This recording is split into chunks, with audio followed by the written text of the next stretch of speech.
Hoodie का परिवार है। जीवन राम हुड्डी के परिवार में बहुत कोई नहीं है, पति पत्नी है, कोई आद औलाद नहीं थी उनके। उन्होंने भगवान कृष्ण जी का बड़ा सुंदर मंदिर बनाया और नाम रखा मदन गोपाल।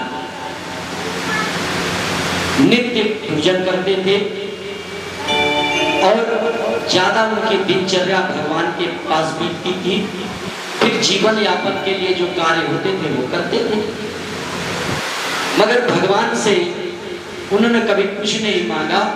तो एक दिन उनकी पत्नी ने कहा, स्वामी सब कुछ तो है और हम लोग भगवान की सेवा भी करते हैं, और बाई दिवे हम लोगों की आंख बंद हो गई, तो फिर इस मंदिर की सेवा कौन करेगा? तो भगवान से कुछ मांग लो, अपने लिए नहीं संसार के लिए मांग लो। तो जीवन राम हुड्डी ने कहा, देवी कहती तो बात तुम सही हो, चलो जब भगवान कहलाना चाहेंगे तो कह देंगे। मन में बात बीज पड़ गया और बीज अंकुरित हुआ। भगवान से कहा, और भगवान से कहा नहीं, बस भगवान के आगे बैठे और आंसुओं की धार गिरना शुरू हो गई। कुछ ही दिन के अंदर उनकी एक पुत्री का जन्म हुआ। अब चूंकि जीवन राम हुड्डी सोच रहे थे कि यह मन्नत से हुई है, तो उसका नाम क्या रखा? कर्मा। बहुत विनती और मिन्नत से सोचा कि ये हुई, तो इसका नाम भगवान ने दिया है, तो इसके नाम रख दिया कर्मा। कर्मा रोज देखते, अब बड़ी हुई धीरे धीरे, तो रोज देखती थी कि अपने पिता को पूजन करते हुए बच्चे, जब हम सबको हित तो देख करके आगे पूजन करते हैं, किसी को आरती याद थोड़ी कराना पड़ता बच्चों को, उनको तो अपने आप याद हो जाती है कि हमारे मम्मी पापा आरती कर रहे हैं। देख देख करके सब चीजें आने लगती हैं, संस्कार अपने आप पनपने लगते हैं। तो वैसे ही कर्मा देखती थी। आज कर्मा 13 साल की हो गई और आज कार्तिक पूर्णिमा का दिन आया, तो जीवन राम हुड्डी ने कहा कि चलो अब बेटी बड़ी हो गई है और अभी तक हम लोग कहीं स्नान करने नहीं गए, आज कार्तिक पूर्णिमा का दिन है, चलो हम लोग स्नान करके आ जाएं। मगर एक समस्या है कि भगवान का पूजन भोग अर्चन कौन करेगा? तो उनकी पत्नी ने कहा कि बेटी को ये जिम्मेदारी दे देते हैं, बेटी ये जिम्मेदारी संभालेगी। जीवन राम हुड्डी ने बेटी को बुलाया, कहा बेटी देखो कार्तिक पूर्णिमा का दिन है, हम लोगों की इच्छा हुई पुष्कर नहाए आए, तो गंगा स्नान के लिए हम लोग पुष्कर जा रहे हैं, कुछ समय लगेगा, तुम भगवान का नित्य भोग लगाना और भोग लगाने के बाद ही तुम कुछ पाना। पहले भगवान को भोग लगा देना, फिर तुम अपने को कुछ खा लेना।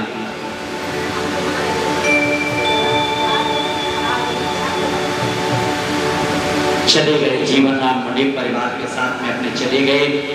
कर्मा घर में रह गई।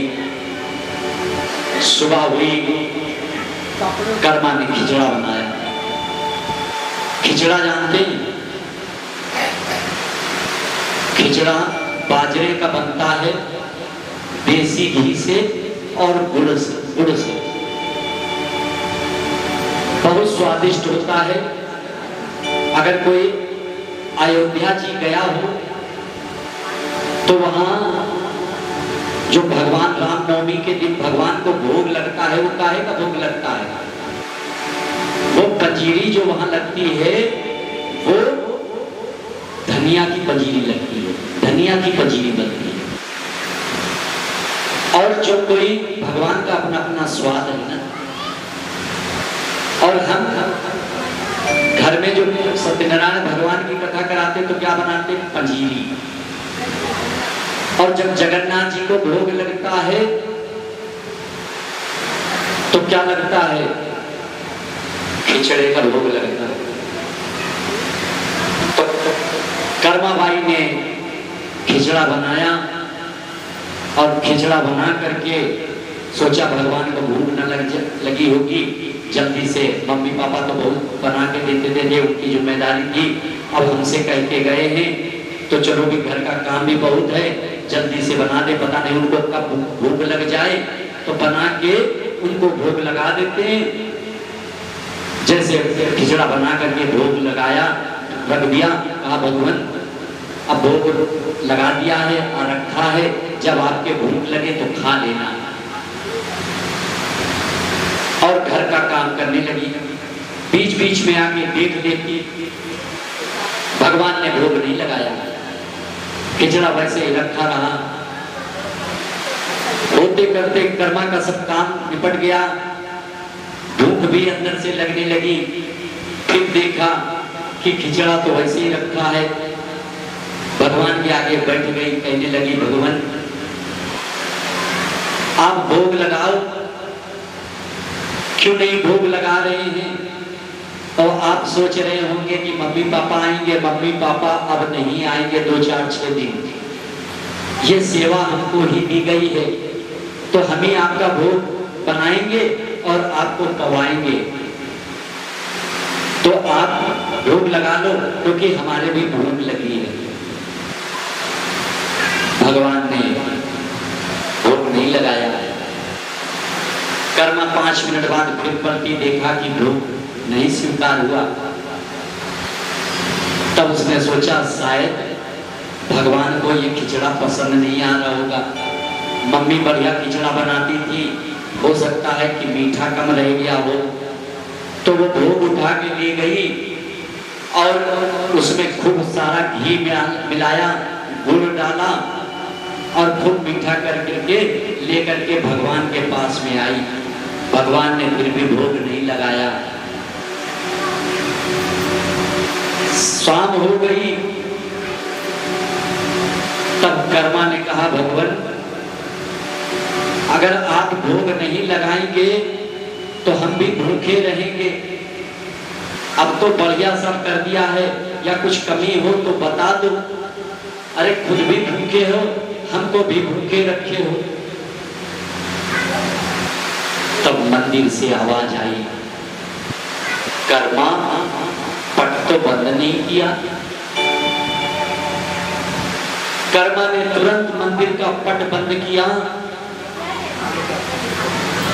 और कहा भगवान जब इतनी सी छोटी बात थी तो आप बता देते, सुबह से भूखे खुद भी हो, हमको भी रखे हो और पट के लिए बैठे हो, अरे बता देते कि पट बंद कर दो। कर्मा से बोलती रही। थोड़ी देर बाद देखा कि भोजन की थाली भगवान ने ग्रहण कर ली, सब खा लिया। तब कर्मा ने कहा अरे भगवान हम भी भूखे थे, आपने तो सब पूरी थाली साफ कर दी, हम भी तो भूखे थे। खैर कोई बात नहीं, आपने खा तो लिया, और कल से देखो जिद न करना, कोई चीज ना पसंद आए, कोई बात हो तो तुरंत बता देना। और वो थाली लेकर के गई, जल से धुला और वही पी लिया प्रसाद के रूप में कि चलो हो गया। अब नित्य यही भोग लगाती, भगवान नित्य भोज ग्रहण करते खाते। उनके मम्मी पापा आए, जब मम्मी पापा आए तो कहा बेटी भगवान को भूखा तो नहीं रखा? नहीं, पूछ लो, पहले भोजन कराया है फिर खाया है। माँ किचन में गई, तो देखा अरे गुड़ तो सब खत्म हुई। अरे गुड़ जब हम गए थे तो पूरी डेहरी भर के गए थे और अब तो खाली हो गई है, और घी का भी नहीं डिब्बा खाली, सब पूरा पड़ा है घी। अरे बुलाया, अरे बेटी ये सब गुड़ घी कहाँ चला गया? बेटी ने कहा जब आप चली गई थी तो पूरी बात उसने बताया कि इस तरह से हुआ था, तो हमने फिर भगवान को खूब गुड़ डाल करके खूब घी डाल करके बढ़िया बनाते थे तो भगवान रोज खाते थे। उसने कहा भगवान खाते थे? पूरी जिंदगी हमको बीत गई तो आज तक के तो भगवान ने खाया नहीं, आज कैसे? अरे नहीं विश्वास हो रहा माँ, तो कल हम खिचड़ा तैयार करेंगे, आप अपनी आंखों से देख लेना, ये भगवान की ही कृपा होती है। तो आज कर्मा गा रही है और क्या कहती है कि भगवान अब मेरी लाज रखना, क्योंकि ऐसा ना हो कि आज मम्मी पापा आ गए और सोच रहे कि गुड़ कर्मा खा गई होगी, घी कर्मा पी गई होगी, और खाए आप हो तो सही सही बताना, आकर के भोग लगाना, मेरे सिर पर आपका आशीर्वाद बना रहे। और मनी मन भगवान का भजन गा रही है कि सिर पर सीताराम फिकर फिर क्या करना, फिकर फिर क्या करना, फिकर फिर क्या करना। जिनके सिर पर सीताराम का हाथ है, दोनों हाथ उठा के, सिर पे सीताराम फिकर फिर क्या करना, सिर पे सीताराम फिकर फिर क्या करना, सिर पे सीताराम फिकर फिर क्या करना, सिर पे सीताराम फिकर फिर क्या करना। बिगड़ बनेंगे काम कर फिर क्या करना, बिगड़ बनेंगे काम कर फिर क्या करना, सर पर सीताराम कर फिर क्या करना।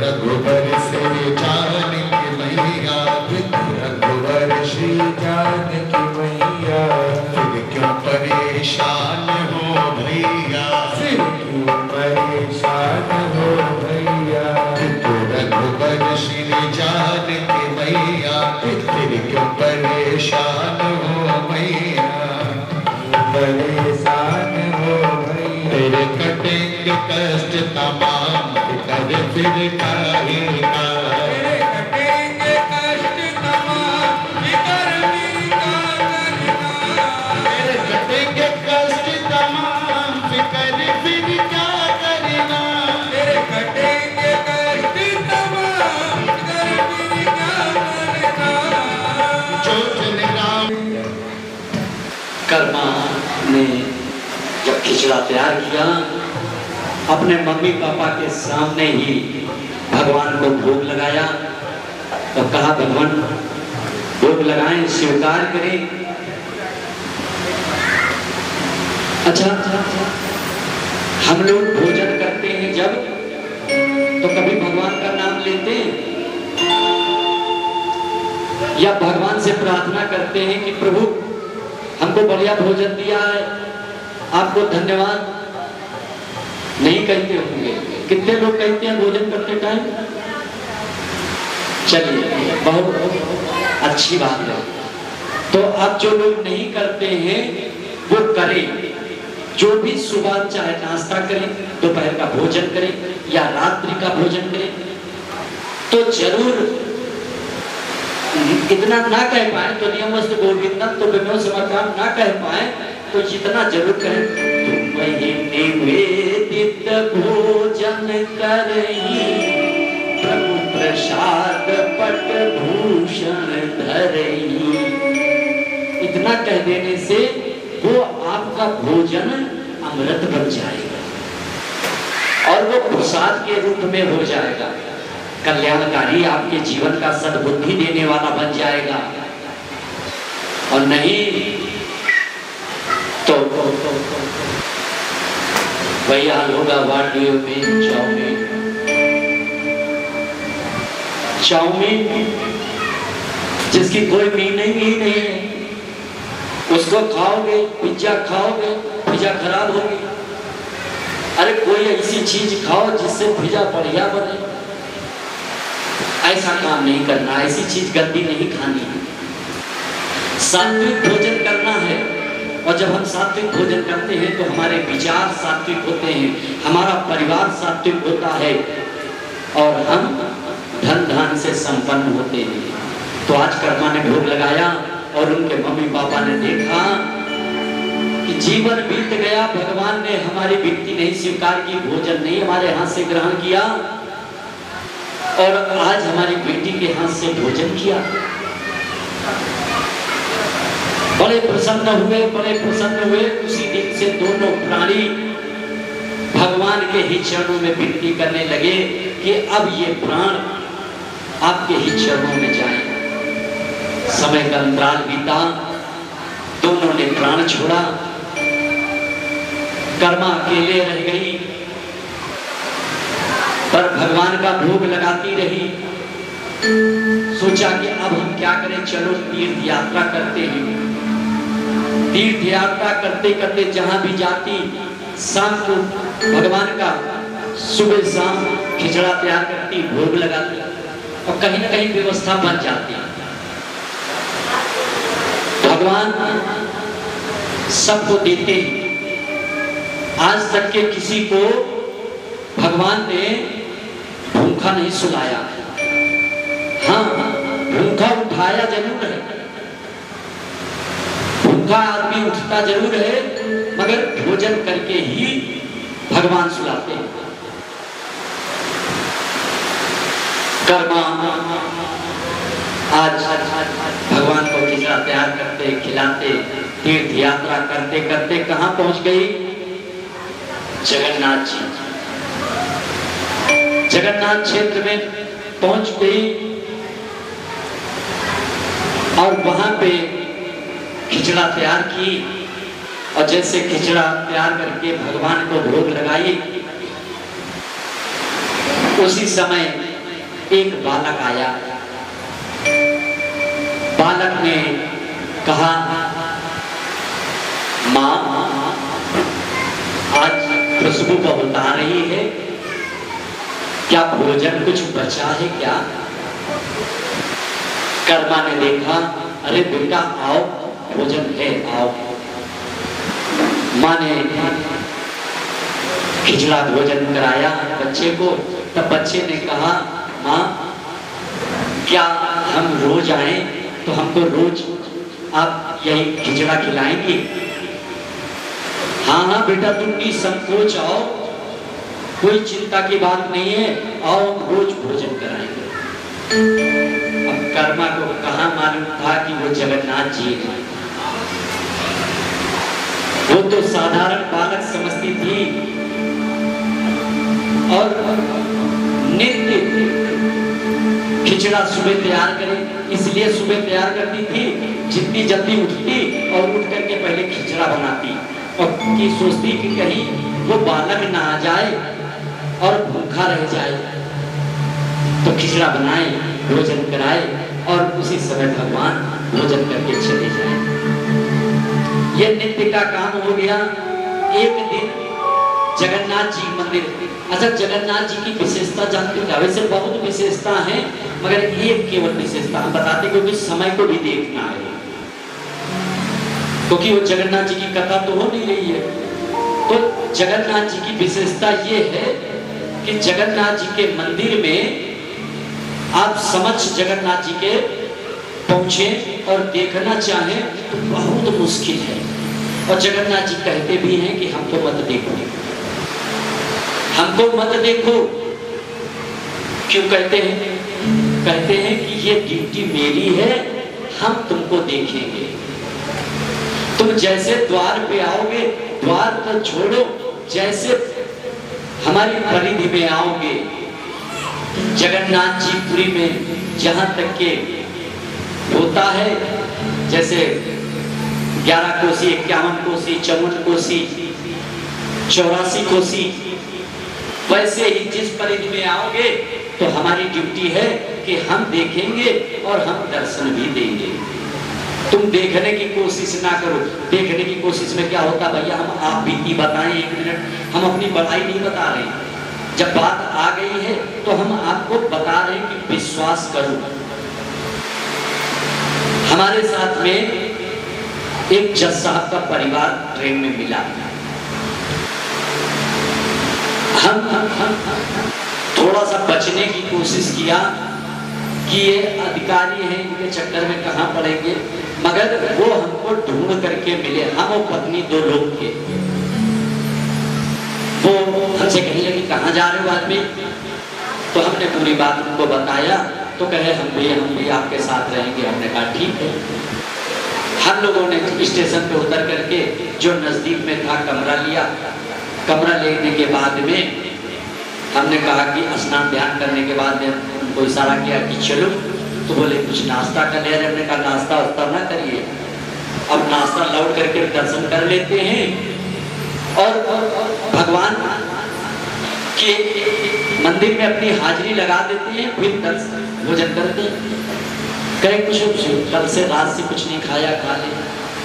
हमने कहा क्या? फिर उनकी पत्नी ने समझाया, मान गए। मंदिर गए, उनका मन खाने में लगा रहा। वहां पे ये हुआ कि चलो पहले कहा कि अन्नपूर्णा जी के दर्शन करो। जगन्नाथ जी के मंदिर के 4 द्वार हैं और उसमें जो आप जगन्नाथ जी की यात्रा निकलती है ना, उलीचा, तो अब उस वृत्तांत में नहीं जाएंगे।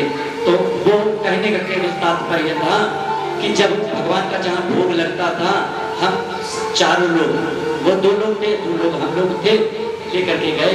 वहाँ जो महाराज जी थे उनसे हमने विनती किया, तो रसोई घर जहाँ भोग बनना है वहाँ के दर्शन कर ले। तो उन्होंने कहा कर लो। तो वहाँ पे दर्शन करने गए तो उनका मन भोजन में था। वहाँ एक बंदर आया, उनको काट लिया और थोड़ा बहुत नहीं काटा, मजे काटा। काफी उनका खून निकलने लगा। तब भैया कहाँ होगा, साथ में थे। हमने भगवान को प्रणाम किया, भगवान अरे ये भी आपके ही भक्त हैं। खैर जो भी प्रभु की इच्छा थी। अब हमने कहा कि अब जाइए पट्टी वट्टी कराएं। खैर पट्टी वट्टी होगी, सब वही बाहर एक डॉक्टर थे, पट्टी वट्टी की।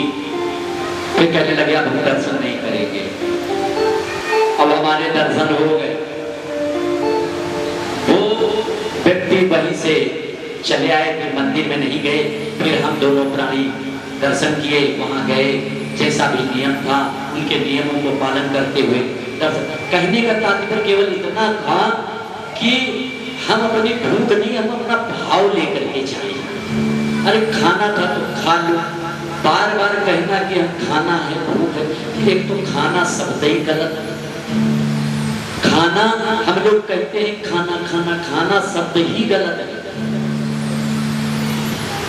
खैर जो भी है इच्छा, जगन्नाथ जी जाने। तो वहां जगन्नाथ जी के मंदिर के पुजारी आए और भगवान सवेरे खिचड़ा खाने आए। तो खिचड़ा खा के भगवान जा ही रहे थे। तब तक वो पुजारी को माता जी को कहते हुए सुना कि माँ तुम तो इतनी भक्त हो भगवान की और बिना नहाए धोए भगवान का भोग बनाती हो, और जब इतनी भक्ति से बनाती हो तो नहा धो करके बनाया करो, बिल्कुल पाक साफ पवित्र बन करके, तो भगवान को भोग लगाया करो।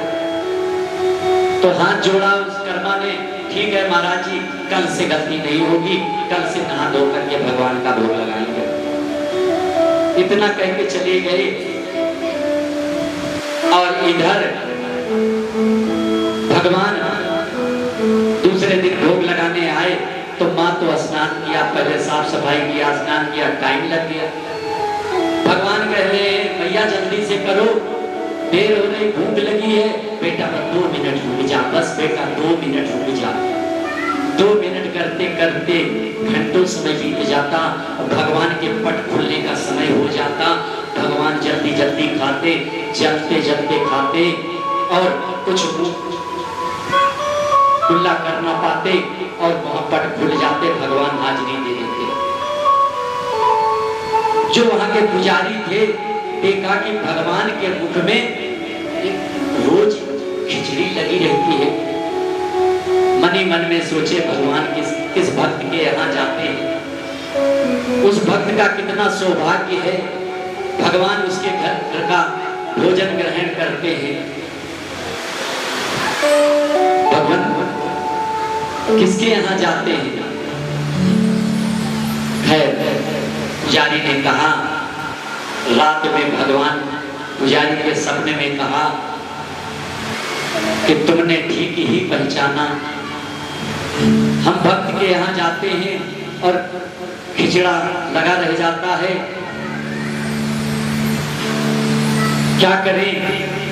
इसी मंदिर के एक पुजारी ने माता जी को समझा दिया कि नहा धो करके पूजन किया करो, फिर तब भोग लगाया करो। तो उनको नहाने धोने में, साफ सफाई करने में टाइम लग जाता है,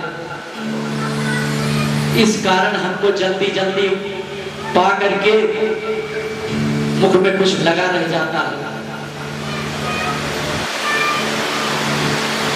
पुजारी के सपने में आया जब, तो पुजारी ने पंडित जी से कहा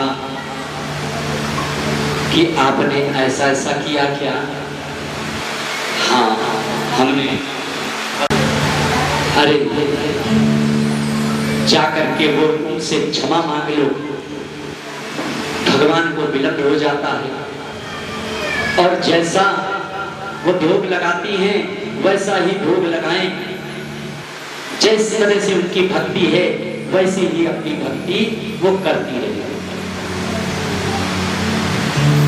पंडित जी गए, क्षमा मांगा, माता जी हमसे क्षमा करो, गलती हो गई, आपकी भक्ति को हम नहीं जान पाए, आपकी भक्ति कैसी है, आपकी भक्ति तो शर्म पर है। आप जैसे भोग बनाती थी वैसे बनाइए, भोग लगाइए। अब हमारी बात को आप क्षमा कर दीजिए। कर्मा ने कहा ठीक है महाराज, जैसे बनाते थे वैसे ही भोग लगाएंगे। वैसे ही भोग, फिर तब भगवान को भोग लगाएंगे बिना ना। देखो एक बात हम लोगों को भी ध्यान देना चाहिए, चाहे परिवार में कोई भी व्यक्ति हो या तो स्वयं में हो, भक्ति ये नहीं कहती है कि पहले नहाओ, कुल्ला मंजन करो, फिर साफ सफाई करो, फिर चौका बर्तन करो, फिर भोग बनाओ, फिर भोग लगाओ। ऐसा नहीं। भगवान कहते हैं, हनुमान चालीसा में देखते होंगे कि जैसे भी हो, सोते जागते उठते बैठते खाते पीते बस भगवान का नाम जपो। तो किसी को ये ना कहो कि किसी की भक्ति कैसी है, हमको क्या मालूम। और हम नकल दे के देख लो, बहन ऐसा किया करो, सवेरे नहा करके तब भगवान का भोग लगाया करो। नहीं, अपने में पालन करो, किसी की भक्ति में हस्तक्षेप नहीं करना है। जो जैसे पूजन कर रहा है, जैसे भगवान भाव के भूखे हैं, भगवान को भोग लगाओ, भाव से लगाओ। भगवान ये नहीं देखते हैं कि नहा के लगाया है, कि सफाई से बनाया है कि नहीं बनाया है। बस आप अपने भाव में ही रहो, और जब भाव से होते हैं तो भगवान स्वीकार करते हैं। तो आज समय बीत गया। भगवान जब पंडित जी भोग लगा रहे थे तो भगवान के आंखों से आंसू निकल रहे थे। पंडित जी ने देखा, पुजारी जी ने तो कहा, भगवान की आंखों में आंसू देखा, भगवान भोग भी नहीं लगा रहे और आंसू गिर रहे उनके। तब पुजारी जी ने कहा, भगवान कोई गलती हो गई, हमको क्षमा करना, भोग तो लगाओ, क्योंकि आपके सारे भक्त इंतजार कर रहे हैं। क्योंकि भगवान का जब भोग लग जाता है तब पट खुलते हैं। सारे भक्त आपका इंतजार कर रहे हैं, आप भोग लगाएं और आंसू निकलने का कारण बताएं। भगवान ने भोग ग्रहण किया। रात में पुजारी के और राजा के सपने में आया, राजा को दर्शन दिया। सपने में कहा कि आज के बाद से हम भोग नहीं लगाएंगे, भोग नहीं ग्रहण करेंगे, क्योंकि आज जो भोग हमको लगाती थी आज वो इस दुनिया में नहीं है। आज हम किसके भोग लगाएं? आज वो हमें समाहित हो गई है, हमसे भोग खाया नहीं जा रहा, हमसे भोग नहीं लगाया। और आज के बाद से हमको खिचड़ा कौन खिलाएगा? सपन में ही राजा ने कहा, भगवान ऐसा ना करे। और राजा रात में ही उठ करके पंडित जी के पास में आए और पंडित जी से विचार किया, बताया कि अभी हमको सपने में ये आया। पंडित जी और पुजारी जी और राजा, क्योंकि जगन्नाथपुरी में आज भी राजा ही राज्य, उन्हीं की देखरेख में जगन्नाथ जी का, क्योंकि वहां कोई मंत्री संतरी नहीं है, लगाया। दोनों लोग गए, राजा भगवान के चरणों में रात में दरबार खुलवाया। दरबार में खुल करके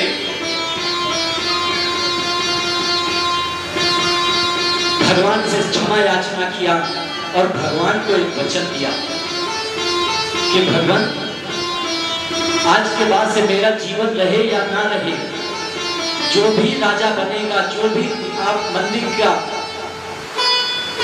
देखभाल करेगा, वो खिचड़े का ही भोग पहले लगेगा। उसके बाद आपके सारे भोग जैसे बनते हैं, लगते हैं, वैसे भोग लगेंगे, मगर जो कर्मा के द्वारा भोग लगाया गया है वो खिचड़ा आपको हमेशा भोग लगेगा। तो भैया भगवान ने मुस्कुराया है और अगले दिन सुबह से भगवान के लिए खिचड़ा तैयार होता। सारे 56 भोगों में भगवान का वो भी भोग खिचड़ा पहले भगवान को लगाया जाता और फिर उसके बाद सारे भोग लगाए जाते हैं और भगवान ग्रहण करते हैं। ये है भक्ति का भगवान प्रेम से भाव से भोग लगाते हैं।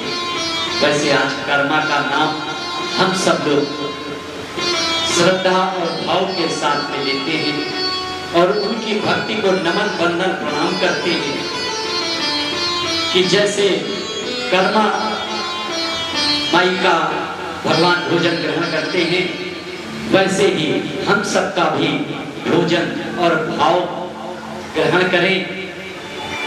भले ही उतना भगवान हमें श्रद्धा भक्ति ना पाए, क्योंकि हम संसारी हैं, संसार के बंधन में बंधे हैं, मगर भगवान अपना आशीर्वाद वाला हाथ हम सब भक्तों पर बनाए रखना और जगन्नाथ जी अपने दर्शन को जब बुलाना तो इन आंखों से हम देख पाए या ना देख पाए, आप जरूर हमको देख लेना। बोलो जगन्नाथ भगवान की, बोलो कर्मा मैया की। तो यहाँ माँ का याद किया गया, दर्शन दे दो माँ भवानी, जियरा दर्शन को ललचाए, दर्शन दे दो माँ भवानी। तो दर्शन दे दो माँ भवानी, जियरा दर्शन को ललचाए, दर्शन दे दो माँ भवानी, जियरा दर्शन को ललचाए, जियरा दर्शन को ललचाए, जियरा दर्शन को ललचाए, जियरा दर्शन को ललचाए, जियरा दर्शन को ललचाए। दर्शन दे दो माँ भवानी, जियरा दर्शन को ललचाए, दर्शन दे दो माँ भवानी, जियरा दर्शन को ललचाए, दर्शन दे दो माँ भवानी, जियरा दर्शन को तड़पाए, दर्शन दे दो माँ भवानी, जियरा दर्शन को तड़पाए। जरा प्रेम से बोलो जय माता दी, सारे बोलो, जय माता दी, मिलकर बोलो, माता दी।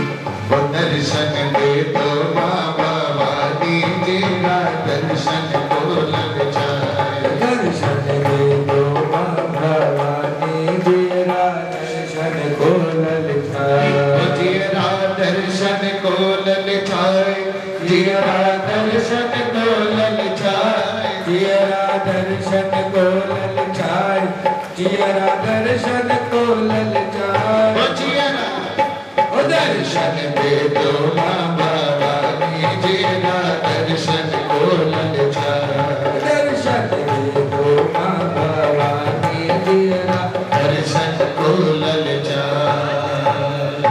बोली ज्वाला मैया की। अब हम लोग भागवत के नवम स्कंद में 24 अध्याय हैं। 12 अध्याय सूर्यवंश के हैं, 12 अध्याय चंद्रवंश के हैं। और समय बहुत तेजी से चल रहा है, तो हम लोग पहले सूर्यवंश में भगवान राम का जन्म हुआ तो उनको थोड़ा सा याद कर लेते हैं और जल्दी से फिर चंद्रवंश में प्रवेश करते हैं। 10 मिनट में राम कथा में चलते, क्योंकि भागवत ही एक ऐसी है जैसे राम कथा में भागवत एक लाइन नहीं है, मगर भागवत में राम कथा भी है, शिव पुराण भी है, देवी भागवत भी है, और भागवत तो है ही, सब है। यहाँ राम जी को अगर जीवन में पाना है तो क्या करना है? अगर भगवान को हमको सूर्यवंश में भगवान का जन्म हुआ और हमको दर्शन करने हैं और हमको अपने हृदय मंदिर में बसाना है, तो हम कैसे बसाएंगे? तो हम कैसे बसाएंगे? क्योंकि ऐसे तो आएंगे, जैसे अभी मुख्यमंत्री को बुलाओ तो क्या मुख्यमंत्री जी ऐसे आ जाएंगे? नहीं आएंगे ना भैया। पहले अपने कर्मचारियों को भेजेंगे कि पहले देखो वहां क्या व्यवस्था है, फिर जांच पड़ताल होगी, तब जाकर के जब उनके कर्मचारी ओके कर देंगे कि नहीं हाँ आप बिल्कुल ठीक है, यहाँ आप आ सकते हो, तो जब इतनी बड़ी परम सत्ता आएगी, आने वाली है, तो हम लोग क्या ऐसे कोई आ जाएगा? तो परम सत्ता को बुलाने के लिए हमको सबसे पहले किसको बुलाना पड़ेगा भैया? शत्रुघ्न जी को। राम के सबसे छोटे भैया शत्रुघ्न जी हैं, तो राम जी तो पहले आएंगे नहीं, पहले आएंगे शत्रुघ्न जी। और शत्रुघ्न जी के जब आएंगे तो क्या करेंगे? जाके सुमिरन तेरी पुनासा और नाम शत्रुघ्न वेद प्रकाशा। अरे जब तक हमारे शत्रु अंदर बैठे, भगवान तो ऐसे बैठेंगे नहीं। जब तक ये शत्रु मरेंगे नहीं, काम क्रोध लोभ मोह मद मत्सर ये मरेंगे नहीं, तब तक क्या भगवान बैठेंगे? नहीं आएंगे। तो शत्रुघ्न जी आएंगे तो इन काम क्रोध लोभ मोह को मारेंगे। थोड़ा भैया कथा पर ध्यान दो, कथा को पकड़ो, क्योंकि चर्चा तो बाद में भी हो जाएगी, मगर अगर भगवान की चर्चा छूट गई तो आपसे कल कोई पूछेगा कि कथा कैसी थी? कथा तो ठीक थी, मगर क्या बताए थे? ना बताए तो कुछ बहुत बढ़िया थे, मगर कथा तो बहुत अच्छी थी, मगर मगर मगर मगर करते रह जाओगे, बता कुछ नहीं पाओगे। इसलिए मगर से बचना है, यानी बुढ़ापे से बचना है तो भगवान को पहले विराजमान कर लो, जिससे यह शरीर हंसता खेलता मुस्कुराता भगवान के चरणों में अर्पित हो जाए। और भगवान को मुरझाया फूल अर्पित करोगे तो भगवान स्वीकार करेंगे।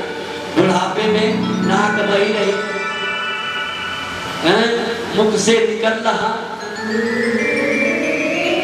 मुख से भी दो पतली निकल रही, तो क्या भगवान स्वीकार करेंगे? नहीं। तो भैया शत्रुघ्न जी को बुलाया। शत्रुघ्न जी ने जब शत्रुओं को मारना शुरू किया तो शत्रुओं को तो ऐसे तो मार नहीं पाएंगे। शत्रुघ्न तब मार पाएंगे जब उनकी शक्ति होगी। और उनकी शक्ति क्या है? उनकी पत्नी का नाम क्या है? सुतकीर्ति। सुतकीर्ति का मतलब क्या है? जब भगवान के कीर्ति गाओगे, भगवान के यश गाओगे, भगवान के गुण गाओगे, तब फिर शत्रु वापिस नहीं आएंगे, मर जाएंगे।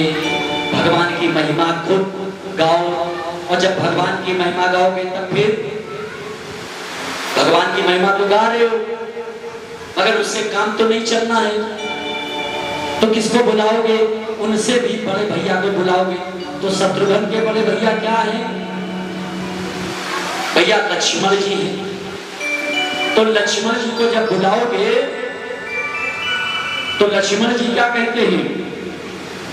मोर सबही एक तुम स्वामी और दीन बंधुर अंतर्यामी। लक्ष्मण जी कहते हैं कि हम किसी को नहीं जानते, जो नहीं राम का सो नहीं मेरे काम का। जो राम का नहीं है वो मेरे काम का नहीं है। इसलिए हम अगर लक्ष्मण जी को बुलाना है तो लक्ष्मण जी क्या कर रहे हैं? हम तो जनक जी को भी नहीं जानते, हम अपने पिता दशरथ को भी नहीं जानते, हम अपनी माता को भी नहीं जानते। केवल अगर हम किसी को जानते हैं तो हम राम को जानते हैं। माता राम मत सखा रामचंद्र, यानी जो कुछ भी है हमारे राम है। तो लक्ष्मण जी को बुलाने के लिए तो जब लक्ष्मण जी आ गए और मगर उनकी शक्ति नहीं आई, तो जब उनकी शक्ति नहीं आएगी तो कोई काम कैसे होगा? उनकी शक्ति कौन है? उर्मिला। उर्मिला का मतलब क्या है? मान लिया शत्रुघ्न जी साफ सफाई कर लिए, आपके दुश्मन भाग गए, मगर लक्ष्मण जी आए, लक्ष्य निर्धारित कर दिया कि आपका लक्ष्य भगवान को पाना। मगर भगवान को पाना कैसे? उनकी शक्ति उर्मिला। उर्मिला का क्या मतलब है? उर माने हृदय, मिला। जब तक हृदय में राम को ना मिले, भगवान के भाव को ना मिले, तो कहां होगा? यानी उर्मिला जब आएंगी तो आपके भाव को मिला देंगी, यानी भगवान का रास्ता कुछ कुछ साफ कर देंगी। अब उस रास्ते में काम क्रोध मद लोभ के विकार दूर हो जाएंगे। तब भैया तीसरे भैया की याद करनी पड़ेगी। तीसरे भैया कौन है? भरत जी। भरत जी काहे से भरते हैं? भरत जी भरते हैं विश्व भरण पोषण कर जोई ताकर नाम भरत यस होई। अरे भरत भैया भाव से भर देते हैं। और जब भरत जी आए तो उनके कैसे भरेंगे? उनकी शक्ति नहीं है तो कैसे भरेंगे? उनकी शक्ति कौन है? मांडवी। मांडवी कौन है? मांडवी क्या करेंगी? महिमा मंडित कर देंगी। जब भगवान की महिमा मंडित हो जाएगी तो फिर राम आएंगे। और जब राम आएंगे तो सिया राम मैं सब जग जानी करहु प्रणाम जोरी जुग पानी। तब हमारे अंदर चारों तरफ जिधर हम देखेंगे राम ही दिखेंगे। तो मगर राम तब दिखेंगे जब उनकी शक्ति सीता। सीता क्या करेगी? सीता माने क्या है? सीता मैया वो तो ठीक है। सीता माने क्या होता है? सीता माने भक्ति। तो जब हमारे अंदर भक्ति आएगी और जब भक्ति आई तो भक्ति क्या करेगी? जैसे मान लो एक उदाहरण से समझो। मान लिया बाहर आपके अंदर भक्ति आ गई, आप भक्ति से जागृत हो गए, मगर आपका पड़ोसी सवेरे है, सवेरे माला जप रहा। काहे की माला जप रहा वो आप जान गए। और जब वो जप रहा तो बाहर का वातावरण तो तप रहा ना, क्योंकि हमारे ताप कौन है? दैहिक दैविक भौतिक का ताप, तीन ताप है ना। और अंदर का ताप शांत है और बाहर का ताप उबल रहा। यानी दुनिया आपको जला रही, परेशान कर रही, तो भक्ति कहाँ जागृत होगी? तब क्या करोगे? तो सीता मैया क्या करेंगी? छाया बनकर के खड़ी हो जाएगी। जैसे धूप है, धूप को तो रोक नहीं सकते हो, छाता लगा लो तो कुछ बच जाओगे। बरसात हो रही है, बरसात को तो रोक नहीं पाओगे, तो छाता लगा लिया तो कुछ बचत हो गई। तो सीता जी आई, छाया बन के खड़ी हो गई, भक्ति पनपने लगी। तो इस तरह से भैया आनंद सिंधु सुख राशि शी करते। जब आनंद हमारे दिल में आया तो त्रिलोक उपासी, यानी तीनों लोकों में हमको आनंद आने लगा। फिर हमको बाहर का ताप नहीं सता रहा, हमको ईर्ष्या जलन किसी से नहीं हो रही, सब जगह सिया राम दिख रहे हैं। तो हम सूर्य वंश में भगवान का राम जी का जन्म कब हुआ?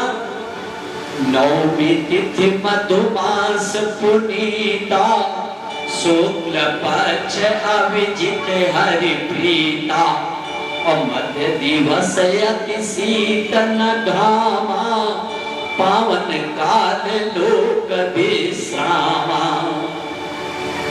बोलो मर्यादा पुरुषोत्तम भगवान श्री रामचंद्र की जय, सीता मैया की जय, लखन लाल की जय, भरत भैया की जय।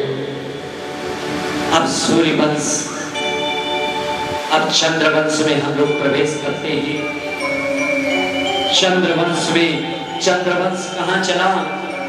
भगवान की नाभि से, भगवान की नाभि से ब्रह्मा का जन्म हुआ और ब्रह्मा के पुत्र अत्रि, अत्रि के बेटा चंद्रमा और चंद्रमा से चला चंद्रवंश। तो अब हम चंद्रवंश की कथा में प्रवेश करते हैं। और जैसे चंद्रवंश की कथा आई तो यहाँ पे एक चंद्रवंश में राजा हुए, बहुत प्रतापी राजा हुए नहुस। और नहुस के पुत्र 6 पुत्र हुए। 6 पुत्र में उनके नाम जान लो। यति, अयाति, सयाति, आयति, वयति और कृति, ये 6 पुत्र हुए। अयाति सबसे बड़े पुत्र थे, मगर इनको शुक्राचार्य का श्राप मिल गया। क्या मिला? कि तुम बूढ़े हो जाओ। मगर इनके कितने पुत्र थे? 5 पुत्र थे। किसके पुत्र थे? 5 अयाति के। अयाति जी के 5 पुत्र थे। क्या नाम था? यदु, तुर्वस, दह्यु, अत्तो और पुरु। पुरु सबसे छोटा बेटा था। तो राजा अयाति कितने साल जिंदा रहे?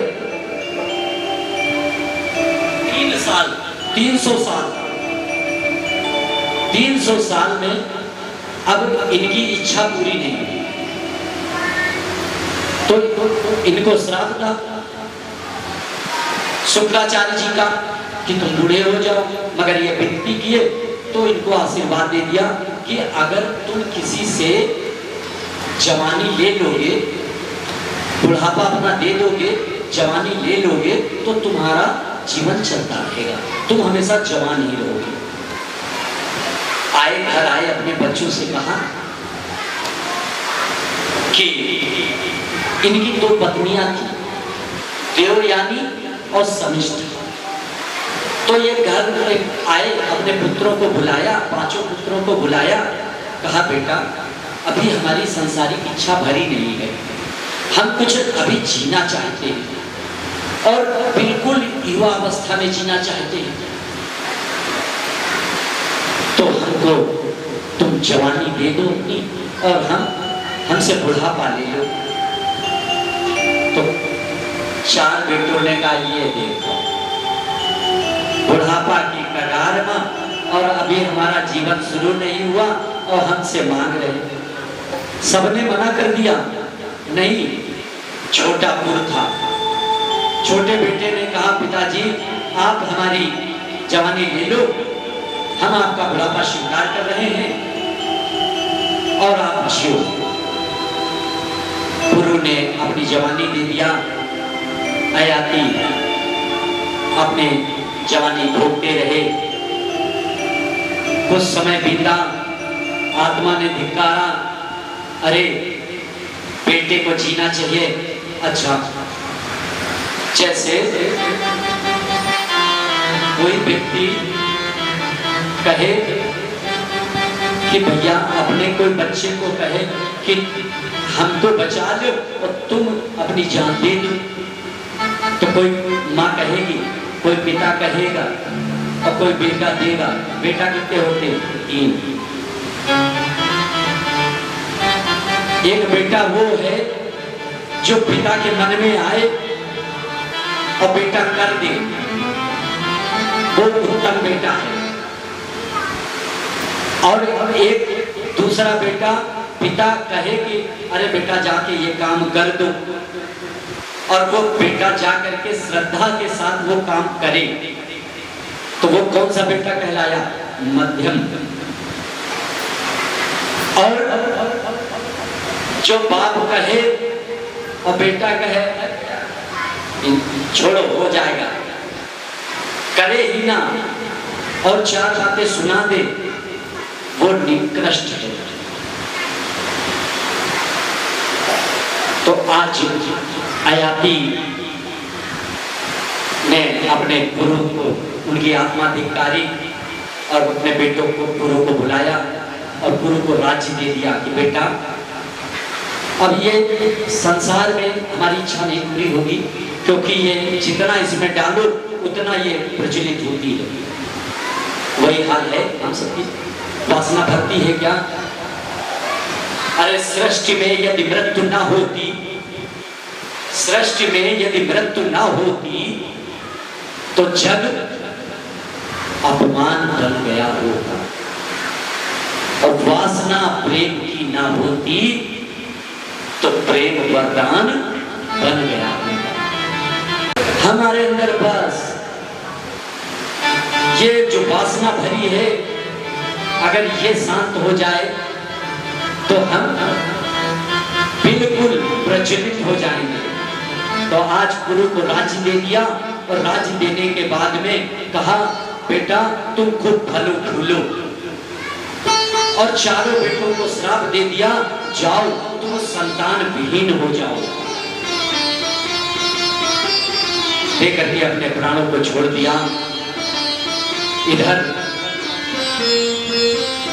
भारत में 3 भरत हुए, भारत में 3 भरत हुए। इन 3 भरतों के नाम से ही भारत नाम पड़ा। पहले भरत कौन थे? कर्मयोगी भरत शकुंतला, जो गंधर्व विवाह किया। ये कर्मयोगी, क्योंकि ये शेर से लड़ते थे तो इनको राजा की उपाधि मिली और इनका नाम रखा गया भरत। ये थे कर्मयोगी। दूसरे भरत ज्ञान योगी भरत हुए। ये जड़ भरत हैं। जड़ भरत जी जो है, भगवान कितने भी जन्म 3 जन्म लिए मगर तीनों जन्म में भगवान की याद बनी रही और अंत में भगवान को ही प्राप्त हुए। तो ये जड़ भरत के नाम से प्रसिद्ध हुए। ये भक्ति ज्ञान योगी थे। तीसरे भक्त थे, यानी भगवान राम के भाई भरत जी। इन तीनों के नाम से भारत प्रसिद्ध हुआ। भगवान कृष्ण जी का 125 साल का जीवन है। 125 साल भगवान कृष्ण जिए, जिसमें से भगवान 11 साल वृंदावन में रहे, 14 साल मथुरा में रहे, 100 साल द्वारिका में रहे और 16,108 ब्याह किया। 1,61,080 बच्चे पैदा हुए और पूरे नाती पोता सब मिला के 56 करोड़ पूरे परिवार की जनसंख्या हुई। सब समय के अनुसार बनते और फिर पृथ्वी का भार समेट करके समाहित भी हो गए। चंद्रवंश में भगवान कन्हैया जब आना था तो शायद पृथ्वी रोते हुए ब्रह्मा के पास में पहुंची, क्योंकि यहां कंस, जरासंध, शिशुपाल जैसे चौगुनी के चक्कर से पूरा पृथ्वी त्राहिमाम कर रही थी। तब भगवान ने के पास में, ब्रह्मा जी के पास में पृथ्वी गई और पृथ्वी और ब्रह्मा जी भगवान नारायण के पास में पहुंचे। पूरी स्थिति बताई। भगवान ने कहा ब्रह्मा जी जाओ पृथ्वी पर सूचना फैला दो कि हम आने वाले हैं और जितने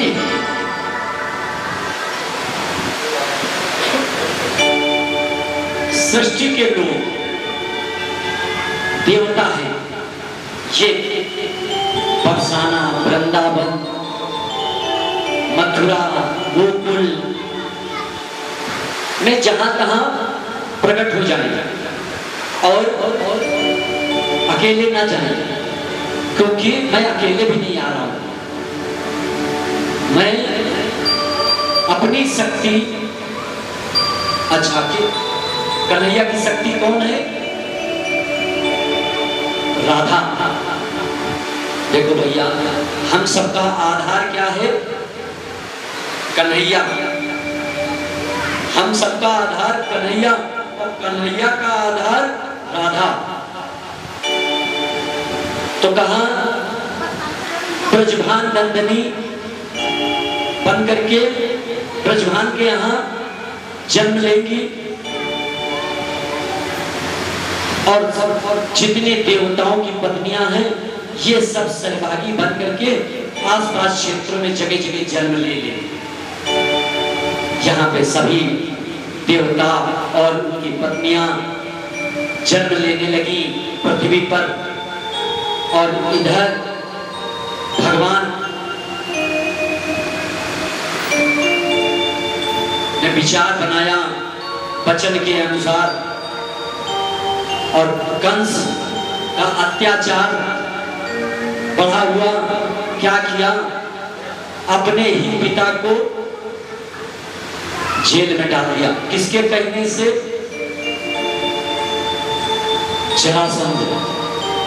जरासंध ने सोचा कि अभी इतना छोटा है, इतना ताकतवर है,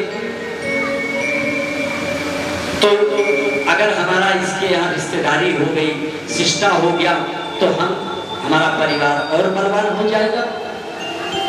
और जरासंध हमने बताया था चक्रवर्ती सम्राट है। चक्रवर्ती सम्राट कौन होता है? जिसके अंडर में 100 राजा काम करें, जिसके पास 100 राज्यों के राजा हों और उसकी इच्छा से चलते हों, वो चक्रवर्ती राजा कहलाता है। तो जरासंध चक्रवर्ती राजा है। आज इधर कंस ने अपने पिता उग्रसेन को जेल में बंदी किया और खुद राज्य पर बैठ गया। और जब राज्य पे बैठा तो सारी जनता नाराज हो गई कि ये कैसा बेटा है जो अपने बाप को जेल में डाल दिया। और कहते भी हैं कि अगर जनता में आक्रोश है तो आज नहीं कल सत्ता पलट जाएगी। तो राजा का फर्ज होता है कि अपनी जनता अपनी प्रजा का ध्यान रखे। तो कंस ने सोचा कि जनता हमसे नाराज है तो क्या करें। तो मन में विचार आया कि क्यों ना हम ऐसा काम करें कि जनता का दिल जीत ले। तो दिल कैसे जीते? तो उसने अपनी एक चचेरी बहन थी देवकी और इसका मित्र था वसुदेव। अपने वसुदेव से बात किया और देवकी और वसुदेव का रिश्ता तय कर दिया और कहा तुम फटाफट बारात लेकर के आओ, हम जो है बड़े धूमधाम से ब्याह करेंगे। अब इधर बारात आई, खूब आओ भगत होने लगी। सारे गांव के लोग देखने लगे, कहने लगे अरे भैया हम तो इसको बड़ा खुर कह रहे थे, पाप कमा रहे थे हम। अरे ये तो नारिकेल समागम, जैसे नारियल होता है ऊपर से देखने में कठोर अंदर से मुलायम, आज राजा वही है। देखो पिता नहीं मगर पिता के बराबर ऐसा काम कर रहा है, बिल्कुल अपनी सगी बहन जैसा ब्याह कर रहा है, खूब दान दहेज दे रहा है। अब खूब लोग चर्चा करने लगे। तो जब चर्चाओं को सुना तो बड़ा प्रसन्न हो गया कि चलो कम से कम हम जो चाहते थे वो सार्थक हो गया। और इतने पे कहा कि नहीं अभी कुछ और कर ले। तो जब क्या किया, जब विदाई का टाइम आया तो कहा अरे अपनी बहन का रथ हम हाँकेंगे, हम बहन को अपने ससुराल तक उसके भेजने जाएंगे। उतार दिया, रथी को उतार दिया, स्वयं घोड़े की लगाम पकड़ लिया और विदाई करने के लिए जैसे चलने लगा। गांव वाले बड़े प्रसन्न हो गए कि देखो कितना राजा कितना अच्छा है, अपनी बहन को कितना दहेज दिया, जबकि सगी बहन नहीं है फिर भी इतना मान सम्मान दे रहा है। और आज खुद विदाई के लिए राजा हो करके रथ को हाँक रहा है, एक सारथी बन गया।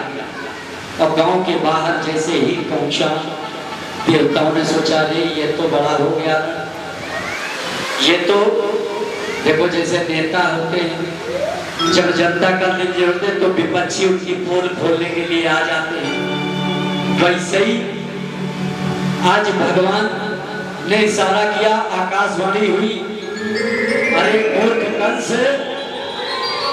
जिस बहन को आज विदा करने जा रहा है, इसका 8वां पुत्र तेरा काल होगा।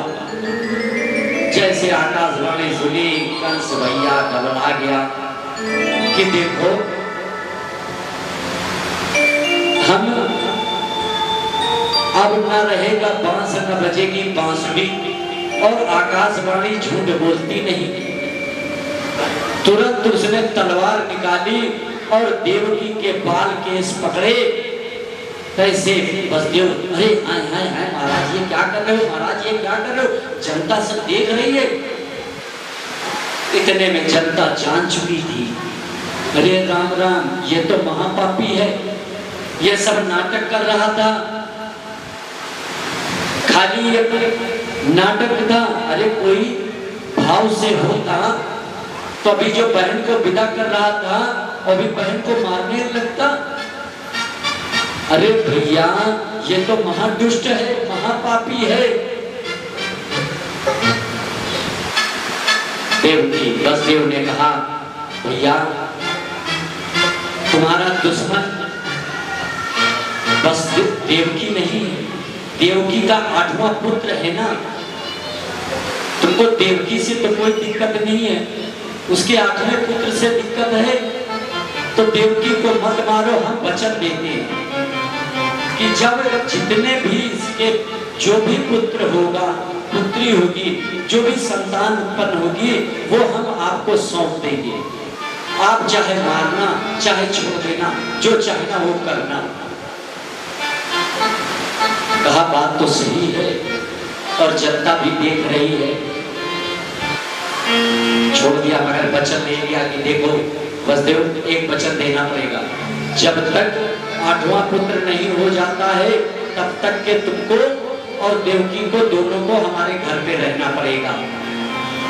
मंजूर हो गई, ला करके बंद कर दिया और इधर कारागार में बंद कर दिया और पहरेदारी बढ़ा दिया कि देखो इन पर निगरानी रखो। बड़े बड़े कैमरे लगा दिए और सब चौकीदार पुलिस जितना भी सहायता की थी सब सुरक्षा के लोग बढ़ा दिए। इधर भगवान को आना हुआ, जैसे पहले पुत्र हुआ वसुदेव लेकर के पहुंचे तो जैसे देखा बच्चा मुस्कुरा रहा था, कंस को दया आ गई तो कहा वसुदेव तुम अपने वचन के पक्के हो, जाओ इसको मार करके हमको क्या मिलेगा, हमको तो दुश्मनी 8वें से है ना, इससे हमको क्या डर है, जाओ ले जाओ, तुम वचन के बहुत पक्के हो, हम प्रसन्न हैं, अब चले गए। तो नारद जी ने देखा अरे राम राम ये तो बड़ा धर्मात्मा बन रहा है, अगर ऐसे ही रहा तो इसके गला भरेगा नहीं तो इसकी मृत्यु होगी नहीं। तो नारद जी ने तुरंत आए और आग जैसे आए तैसे वसुदेव जी बच्चे को लेकर के जा रहे थे। नारद जी ने कहा, कंस ने देखा, अरे आइए आइए गुरुवर, आइए आइए गुरुवर। नारद जी ने कहा आप ये निकल के कौन गया है? अरे हमारे दामाद जी हैं।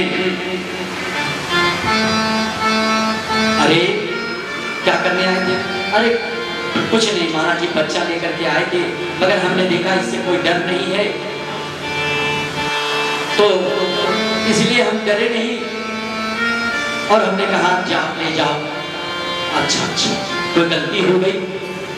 नारद जी ने कहा, मुस्कुराए, नहीं नहीं कोई गलती नहीं। अरे नहीं महाराज जी, कोई गलती हो गई। अरे गलती कुछ नहीं हुई। और बहाना बनाते हुए एक जेब से कमल का फूल निकाला और कहा कि कंस, देवताओं का कहां से गिनती शुरू होगी, कहां से खत्म होगी, कोई नहीं जानता। ये कब कहां से गिनेंगे, कहां से नहीं गिनेंगे, कोई कुछ नहीं कर सकता। अरे आप इसमें बताओ उनको 8वां कौन सा है? गिना 1 2 3 करके, ये 8वां है। अच्छा, अब 8वें से गिनो तो फिर पहला 8वां हो गया, 8वां पहला हो गया। अरे नारद जी ने कहा, कंस, राजा को होशियार रहना चाहिए। ये देवताओं की बातों में कोई विश्वास नहीं कि गिनती कहां से शुरू होगी, कहां खत्म होगी। अरे बस महाराज जी समझ गए, तुरंत बुलाओ बसदेव को, बुलाओ। बसदेव को बुलाया और नारद जी अंतर ध्यान हो गए। इतना आग लगा करके चले गए अंतर ध्यान। इधर बसदेव ने बुलाया, बसदेव को बच्चा लेकर के आए, बच्चे सही बुलाया था और उस बच्चे के पैर पकड़े, पटक दिया, मर गया। दुखित हो गए। इस तरह करते करते 6 बच्चों को मार दिया। जब 7वां बच्चा गर्भ में आया तब भगवान ने माया को बुलाया। माया से कहा, माया तुम एक काम करो, जो 7वां गर्भ है, इस गर्भ को तुम, जैसे ट्रांसप्लांट होता है, तुम इसको हस्तांतरित करके रोने के गर्भ में स्थापित करो और तुम गोकुल में जाकर के, वृंदावन में जाकर के नंद बाबा के यहाँ कन्या बन जाओ। जब तुमको 8वीं संतान समझ करके कंस मारेगा, उस समय तुम अपने विकराल रूप में आ जाओगी तो तुम संसार में पूजी जाने लगोगी। यही मेरा आशीर्वाद होगा। कोई दुर्गा मैया, कोई काली मैया, कोई संतोषी मैया, ना जाने कितनी मैया कह कहते तुमको लोग पूजेंगे। यही तुम्हारा पारितोषिक होगा। इतना कह करके भगवान ने अंतर ध्यान हो गए। इधर देवकी से गर्भ से निकाल करके रोणी के गर्भ में स्थापित किया और इधर कंस को पता चला 7वां गर्भ नष्ट हो गया। सोचने लगा हो सकता है गर्भ नष्ट हो गया हो। 50 कैमरे सीसी लगे थे, 100 करवा दिए कि अब बड़े सतर्क रहना, इन देवताओं से बच के रहना और जागृत अवस्था में रहना। जहां 100 चौकीदार थे वहां 200 कर दिए। 8वां गर्भ आया, भगवान प्रकट हुए। भगवान ने कहा, देवकी से कहा कि देखो हम इस रूप में प्रकट हुए हैं, मगर किस लिए? एक बहुत जरूरी बात है, इसलिए हम बच्चे बन जाएंगे, चिंता ना करना करो। जैसे हम पैदा हो वैसे हमको सूप में रख करके नंद बाबा के यहाँ पहुंचा देना, तो डरना नहीं। देवकी माँ ने कहा, प्रभु हम आप जान गए कि आप भगवान हैं, मगर एक हमारी शंका हो रही है। भगवान ने कहा, पूछो, जल्दी पूछ लो कि जो प्रलय के समय में पूरे संसार को अपने पेट में धारण कर लेता है, वो आज हमारे पेट में कैसे समाहित हुआ? भगवान ने कहा, मैया हम बेटा बन के आ रहे हैं और हमको बेटा बनाना तो आपने, जब हम राम बन के आए तो अयोध्या जी में हमको तुमने सिखा दिया था बच्चा बनना। अब हमको बताने की जरूरत नहीं है, जितना हमने बताया उतना कर देना, चिंता करने की कोई बात नहीं। भगवान अंतर ध्यान हो गए और देवकी का तेज फैला, सारे देवता स्तुति विनती करने लगे। क्या करने लगे? सीताराम जी की प्यारी राजधानी लागे, सरजू जी को मीठो मीठो पानी लागे। ओ सीताराम जी के प्यारी बस थोड़ा सा राजधानी लागे, इत सरयू जी के मीठो मीठो पानी लागे। सीताराम जी की प्यारी राजधानी लागे, मीठो मीठो सरयू जी को पानी लागे। सीताराम जी की प्यारी राजधानी लागे, ये तो सरयू जी को मीठो मीठो पानी लागे। सीताराम जी की प्यारी राजधानी लागे, ये तो सरयू जी को मीठो मीठो पानी लागे। धन्य कौशला धन्य कैकेयी धन्य सुमित्रा मैया, धन्य सुमित्रा मैया, धन्य भूप दशरथ के आंगन खेलत चारों भैया। धन्य भूप दशरथ के आंगन खेलत चारों भैया। मीठी कोटली रसीली प्रभु की पानी लागे, प्रभु की पानी लागे। मोह में भवे तो सरयू जी पानी लागे। सीताराम जी की प्यारी राजधानी लागे, ओ मीठो मीठो सरयू जी को पानी लागे।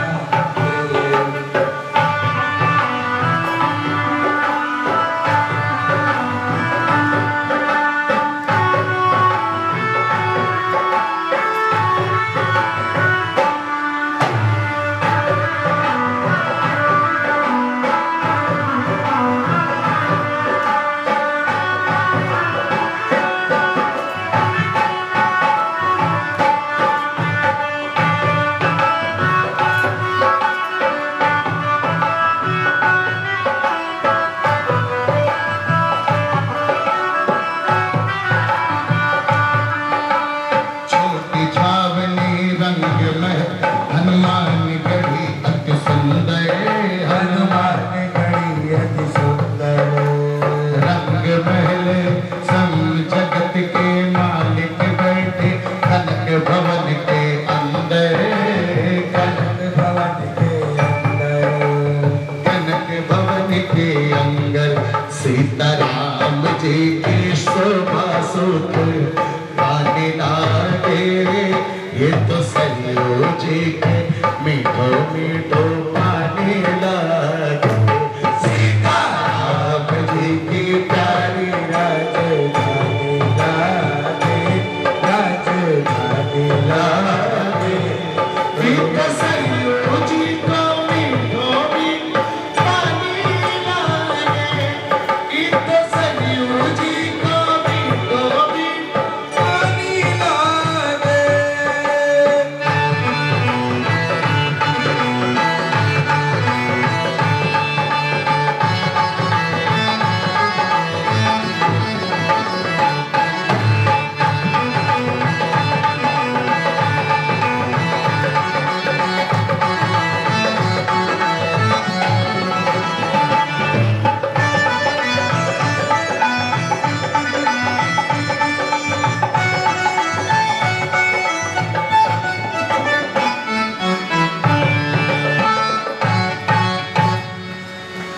बोलिए राधे रानी सरकार।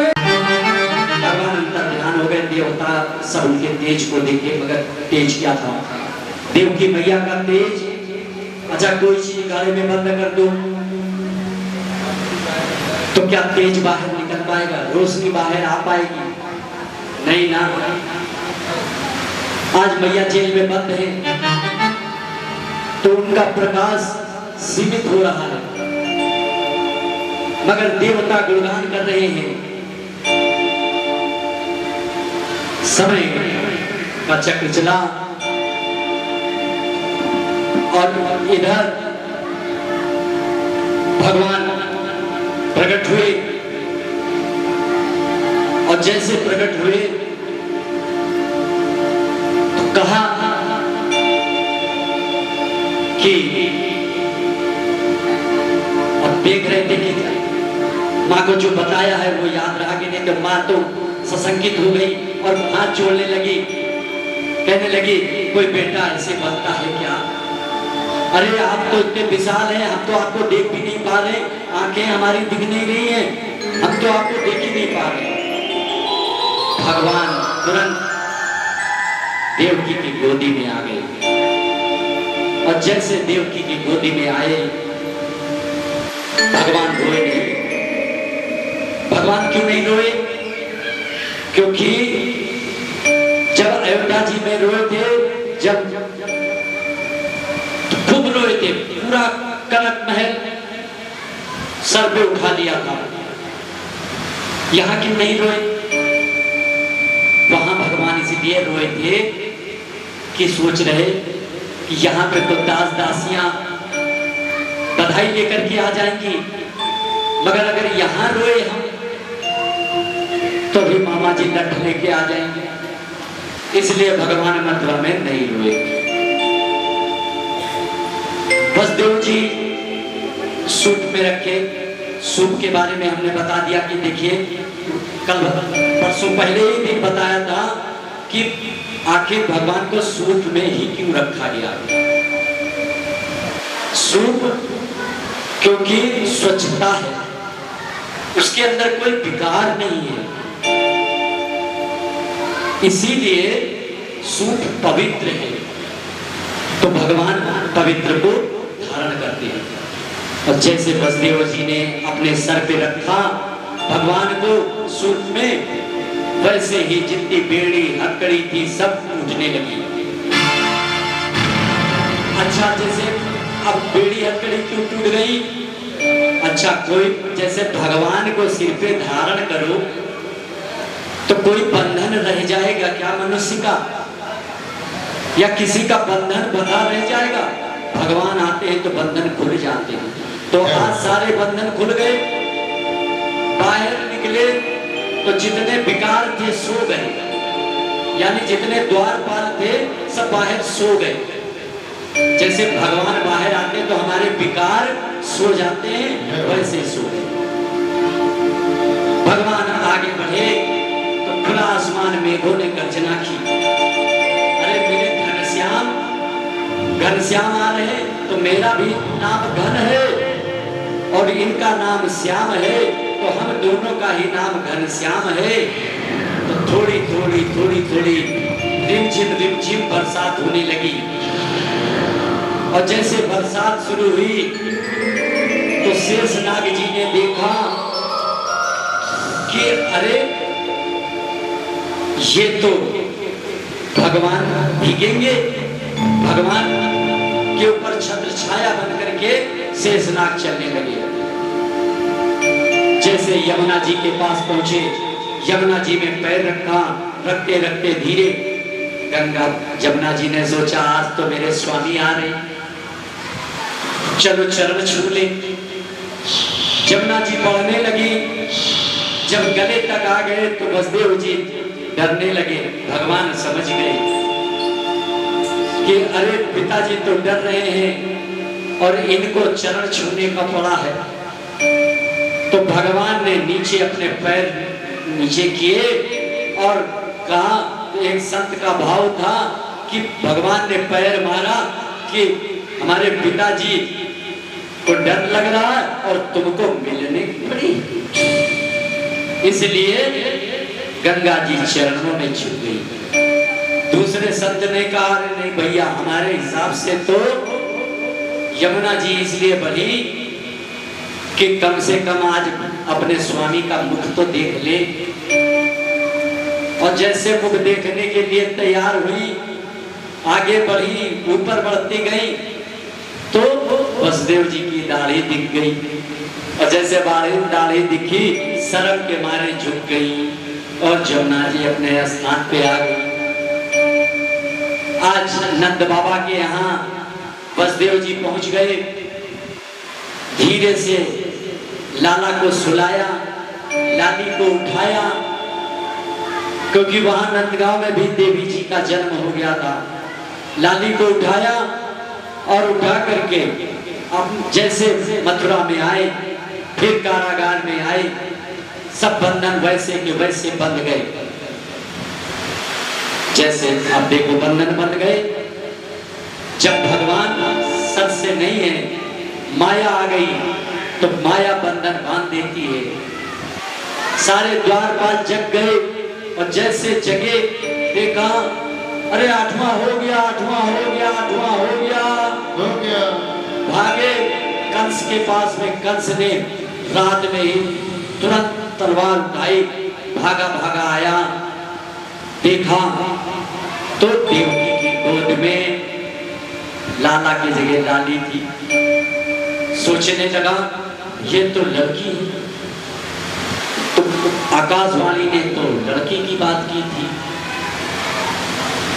मगर कोई बात नहीं, चिंता की बात नहीं, छोड़ने वाले नहीं है। और तुरंत पैर को पकड़ा है और जैसे पकड़ा और ऊपर घुमाने को किया, वैसे कन्या अपने विकराल रूप में अष्टभुजा रूप धारण कर करके आवाज दिया, अरे पापी कंस, तो किसको मार रहा है? मारने वाला तो पैदा हो गया है, अब निर्दोषों की हत्या बंद कर दे। कंस ने कहा, अरे बहन जल्दी बता दे कहां पैदा हुआ है? अरे तेरे आसपास है, ढूंढ लेना। अरे किसके यहाँ है, नाम क्या है? अरे ज्यादा पत्री नहीं बताने की जरूरत है, खुद ही ढूंढ लेना, मिल जाएगा। बस निर्दोषों की हत्या बंद कर दे। कंस जो है देवकी के चरणों में गिर पड़ा, बहन क्षमा कर देना, हमने तेरे निर्दोष बच्चों को मारा, हमें क्या मालूम था कि आकाशवाणी झूठ बोलती है। अरे आज मालूम हुआ आकाशवाणी झूठ बोलती है, हमें क्षमा कर देना। देवकी को वसुदेव को बंधन मुक्त किया है। अब यहाँ जो हो रहा है, अब हम लोग चले 10वें स्कंद में प्रवेश करें। यहाँ से ब्रज लीला शुरू होती है। इधर नंदगांव में बाबा के यहाँ नंद बाबा कितने साल के हैं? 90 साल के। यशोदा मैया कितने साल की हैं? 80 साल की। उनके यहाँ एक संतों की टोली आई, और जब संतों की टोली आई, नंद बाबा के दरवाजे पे जय जयकार किया, जय जयकार किया और कहा, नंद पुत्रवान भवा, पुत्रवान भवा, पुत्रवान भवा। बाबा ने कहा, अरे भैया ये बुढ़ापा कौन आशीर्वाद दे रहे हो? 90 साल का हो गया हूं। तो संतों ने कहा, क्या तुम्हारे कोई छोरा छोरी नहीं, तुम्हारे कोई पुत्र नहीं? नंद बाबा ने कहा, जी महाराज अबे तक तो भयो ना, आगे बढ़ो ना। अरे कोई बात नहीं, चिंता ना करो, तुमको खिलाओ पिलाओ और देखते हैं कैसे नहीं होता है। जब तक तुम्हारे यहाँ पुत्र नहीं हो जाएगा तब तक हम लोग जाने वाले नहीं। बाबा ने कहा, तो फिर क्या करोगे? अरे करेंगे क्या, हम लोग जमुना के किनारे बैठेंगे, भजन करेंगे। तुम बढ़िया सा भोजन कराओ, हम भजन करें, तुम भी भजन करो, देखो कैसे नहीं पुत्र होता है। बाबा ने कहा, आपकी कृपा से कोई कमी नहीं है। 9 लाख गैया है, खाने पीने का खूब भरा है। अगर कोई कमी है तो केवल बस इतनी ही कमी है कि कोई बेटा नहीं है। अरे चिंता ना करो। और उधर भजन होने लगा, खूब भजन गा रहे हैं संत महात्मा, और देख गाते जा रहे हैं संत महात्मा। और इधर नंद बाबा भी पूजन कर रहे हैं। नंद घर आनंद भयो जय कन्हैया लाल की। नंद घर आनंद भयो जय कन्हैया लाल की। हाथी घोड़ा पाल की जय कन्हैया लाल की। हाथी घोड़ा पाल की जय कन्हैया लाल की। नंद घर आनंद भयो हाथी घोड़ा पाल की। जब लाला जन्म होते हैं तो ऐसो डांस नहीं होता है, खड़े होकर। ऐसे ही जो है यमुना के किनारे पे संत महात्मा गा रहे थे कि नंद के यहाँ कब आनंद होगा, नंद के यहाँ कब आनंद होगा। और इधर बाबा रोज एक एक दिन गिन रहे और खुशी की लहर आई। यशोदा मैया के खुशहाली आ रही है तो नंद बाबा बड़े प्रसन्न हुए और गए अपने किसको, बहन को बुलाने। बहन के दरवाजे पहुंचे, आवाज लगाई, अरे सुनंदा, अरे सुनंदा। सुनंदा अंदर से बोली, अरे क्या है भैया, क्या है भैया, अरे चलो। कहाँ? अरे घर चलो, खुशी आई है, बुआ बनने वाली हो। अरे भैया तो इंतजार ही कर रहे थे, हम तो तुरंत चल दी।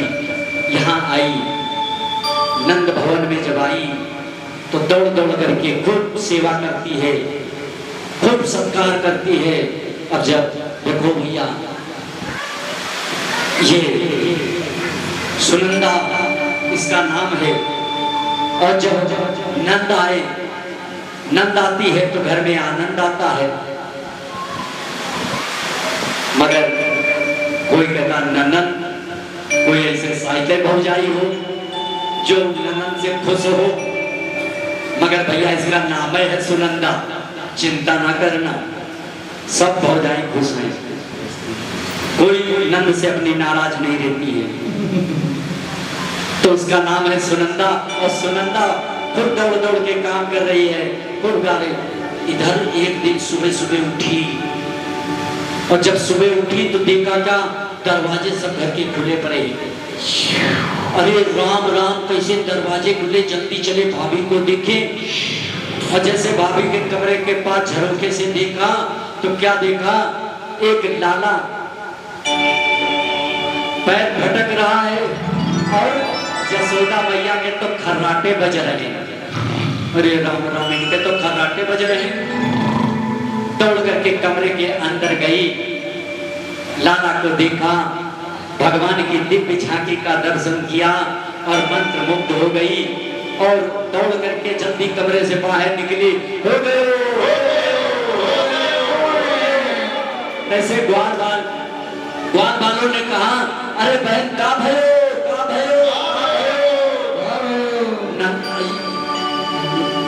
कहा, मुंह पे हाथ रख दिया, कछु ना भयो, कछु ना भयो, कछु ना भयो। तो अरे तू चिल्ला क्यों रही है? अरे पहले बताओ हमारे भैया कहाँ हैं, हमारे भैया कहाँ हैं? तो सारे ग्वाल बाल कहने लगे, अरे वो अभी अब देखे हम चले आ रहे, अभी वो बैठे माला सटका रहे हैं। भैया सुनंदा भागी भाई के पास में, और जैसे भाई के पास में पहुंची तो क्या देखती है कि भैया तो माला जप रहे और माला सटका क्या रहे, माला क्या जप रहे। अभी तक तो भयो ना, आगे तो पतो ना, अभी तक तो भयो ना, आगे पतो ना। अब देखिए भूल गए कि भगवान का नाम जपना भूल गए। अब भयो ना पतो ना में पड़ गए। सुनंदा गई, अरे भैया तुम यहाँ माला सटका रहे हो? अरे बहना जल्दी खबर बता, क्या लाई, क्या खबर लाई? अब भगवान धैर्य रखिए, चिंता न करिए, भगवान बहुत जल्दी हम सबके बीच में आने वाले हैं।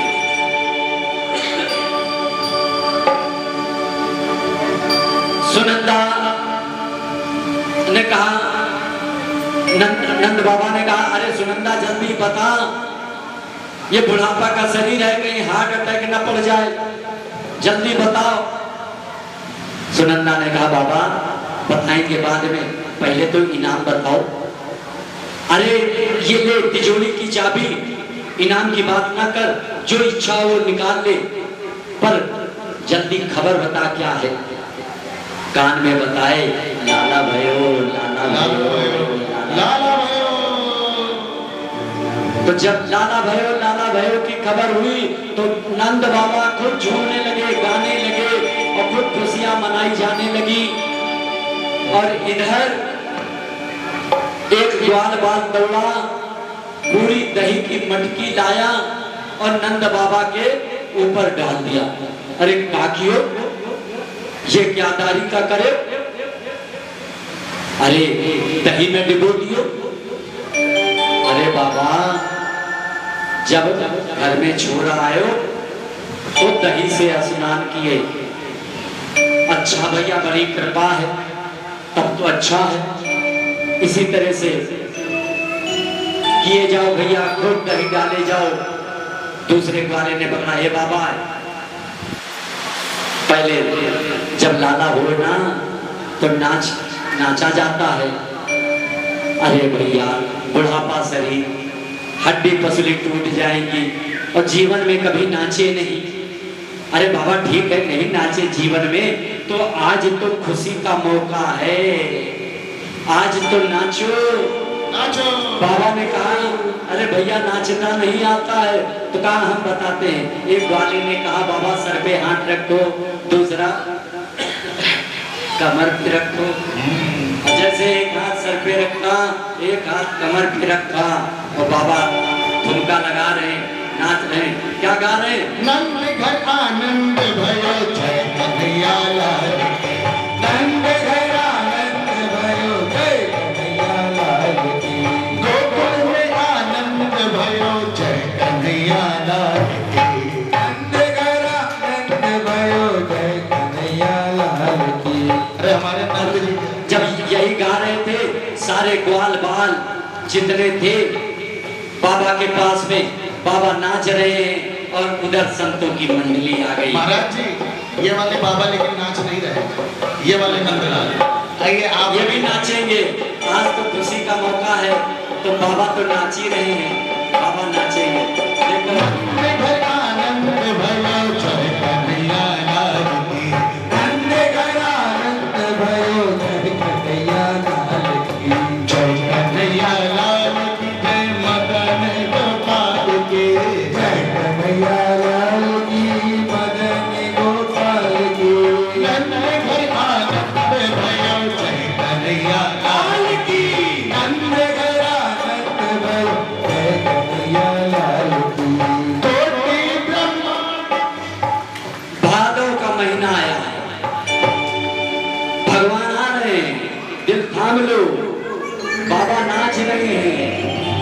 भादव का महीना, कृष्ण पक्ष, तिथि अष्टमी, रोहिणी नक्षत्र, वामकर्ण, खूब नाच गा रहे हैं।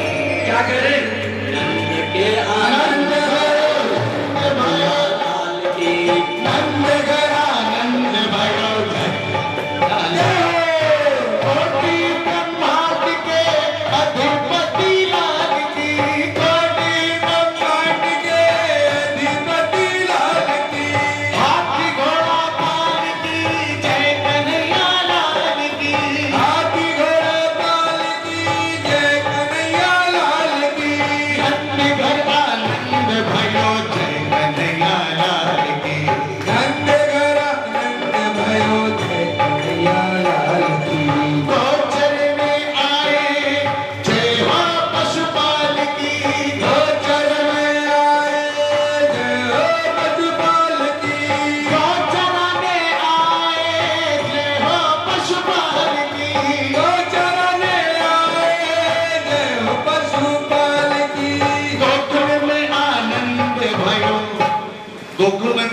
हो गया, लेकिन यहाँ आनंद नहीं हो रहा। एक बार सभी लोग खड़े रहिए महाराज जी। हाँ खड़े नहीं नहीं व्यवस्था बिगड़ेगी। अब सब देखिए, मतलब ये जरूरी नहीं है जो नाचना झूमना चाहे नाच सकता है, बाकी बैठे रहे। नंद घर आनंद भयो जय कन्हैया लाल की, नंद घर आनंद भयो जय कन्हैया लाल की, जय कन्हैया लाल की, हाथी घोड़ा पाल की, जय कन्हैया लाल की, हाथी घोड़ा पाल की, जय कन्हैया लाल की, हाथी घोड़ा पाल की, जय कन्हैया लाल की, हाथी घोड़ा पाल की, मन में आनंद भयो जय कन्हैया लाल की, नंद घर आनंद भयो जय कन्हैया लाल की, नंद घर आनंद भयो जय कन्हैया लाल की, नंद घर आनंद भयो जय कन्हैया लाल की, जय कन्हैया लाल की, जय कन्हैया लाल की, जय कन्हैया लाल की, जय कन्हैया लाल की, जय नंद लाला की। जय हो नंद के लाल की। ऐसे ही नाच गा रहे हैं। देखिए भगवान तब आते हैं जब हम झूमते हैं, नाचते हैं, क्योंकि भगवान खुशियाँ देते हैं, खुशियाँ देके आते हैं। आज बाबा इतना नाच रहे हैं और खुशियाँ मना रहे हैं। सारे बार बार एक दूसरे पर दूध कोई डाला है, कोई दही डाला है, कोई मक्खन से एक दूसरे का मुंह लेपन कर रहा है और गा क्या रहे हैं? नंद के आनंद भयो जय कन्हैया लाल की, नंद के आनंद हाथी घोड़ा पाल के, जय कन्हैया लाल के।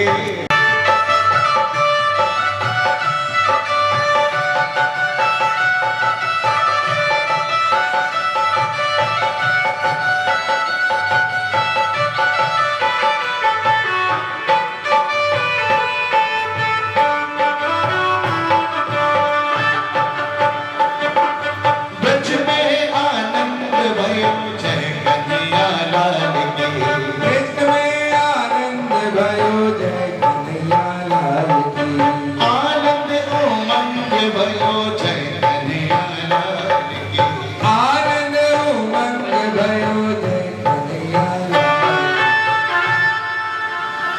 बधाई बजे अंगना में।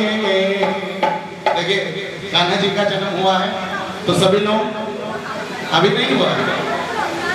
कोई भाई सारे ताले हुए, क्या बात हो गई, खुल गए सारे ताले हुए, क्या बात। जब से जन्मे कन्हैया करामात हो गई, जब से जन्मे कन्हैया करामात हो गई। खुल गए सारे ताले हुए, क्या बात हो गई, खुल गए सारे ताले हुए। करामात हो गई।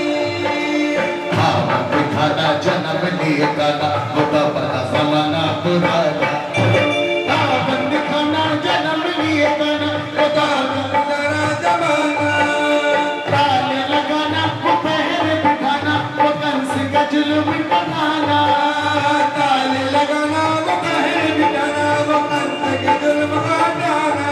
उस रात का दृश्य भयंकर था, उस कंस को मरने का डर था।